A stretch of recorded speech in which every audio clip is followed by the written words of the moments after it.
Jean-Louis Billon, bonjour. Bonjour. Est-ce que le discours qu'on a entendu ce week-end à Yamoussoukro, en hommage à Henri Konan Bédié, est-ce que c'est le reflet de ce que pense justement le président Bédié? Oui, bien sûr. C'est non seulement ce qu'il pense, mais c'est également ce qu'il veut. Et c'est également ce que veulent les militants du PDCI. Durant les rencontres de Yamoussoukro, nous nous sommes adressés aux militants du PDCI pour leur dire notre feuille de route pour 2020. Cette feuille de route, c'est d'avoir un PDCI jusqu'à l'alternance de 2020, à la présidentielle de 2020. Pourquoi est-ce que vous avez tant insisté sur cet impératif de ne pas avoir de RHDP avant 2020 ? Non, il ne s'agit pas de ne pas avoir de RHDP avant 2020. Nous sommes au sein de la coalition RHDP. Le RHDP est une coalition de partis autonomes. Là où nous divergeons, c'est que nous disons la question du parti unifié interviendra après l'alternance de 2020. C'est une autre étape. Il faut que les esprits évoluent parce que pour l'instant, personne ne veut abandonner son identité propre. Et si jamais les partis acceptent cette évolution, on peut partir vers le parti unifié. Pour l'instant, le PDCI reste le PDCI et nous aurons notre candidat pour l'élection présidentielle de 2020. Vous dites que personne n'a envie d'abandonner son identité propre. C'est plus vrai pour le PDCI que pour le RDR. Le RDR, apparemment, ça ne le dérange pas de devenir un parti unifié avec le PDCI, le MFA, l'UDPCI pour 2020. Voyez-vous, et je m'exprime en reflétant l'avis des militants et de notre président. Nous avons la première formation politique de Côte d'Ivoire, la plus ancienne. Pour nous, le parti unifié existe déjà, c'est le PDCI-RDA. Les autres partis, à l'exception peut-être du FPI et des partis de gauche, sont issus du PDCI. Si nous nous réclamons de l'oufouettisme, l'héritage politique de Félix Houphouët-Boigny, c'est son parti politique. Revenons au PDCI, tous, et nous avons notre parti unifié.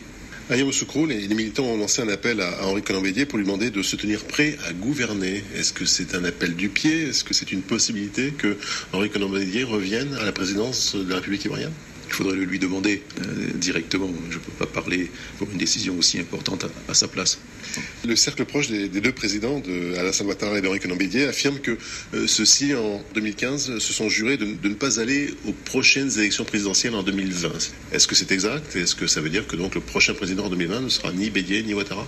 Là, il faudrait leur demander directement. Vous parlez des cercles proches, mais rien n'a transpiré de leur rencontre. Vous n'êtes pas dans les cercles proches? Rien n'a transpiré de leur rencontre. Je pense que la position sera clarifiée assez vite.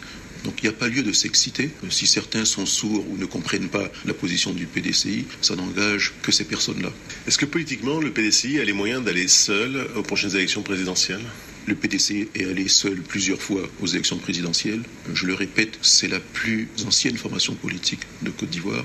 C'est la seule formation politique qui est présente sur l'ensemble du territoire national, dans tous les coins et recoins de Côte d'Ivoire. C'est celle qui intègre le plus. Oui, elle a les moyens d'aller seule.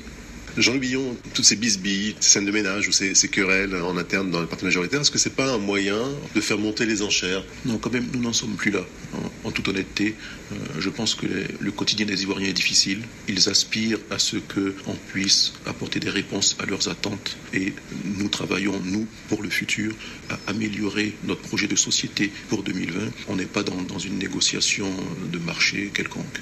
Certains, face à ces querelles, jouent les Cassandres ou les oiseaux de mauvais augure en annonçant des lendemains terribles pour la Côte d'Ivoire s'il n'y a pas d'union de parti unifié RHDP pour 2020. Est-ce que c'est raisonnable de jouer avec la peur des Ivoiriens compte tenu de ce qu'ils ont déjà vécu en 2011, en 2004 ?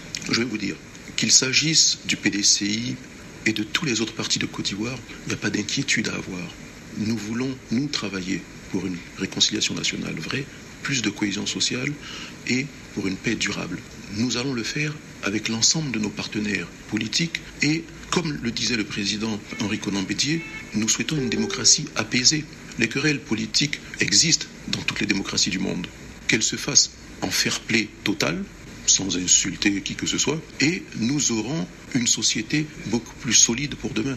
Vous parlez de fair-play, pourtant on a entendu certains cadres du RDR vous traiter de politicien de salon, dire que Maurice Guikaoué, qui était avec vous à Yamoussoukro, était un homme du passé, ça c'est pas très fair-play? Oui, mais c'est pas grave.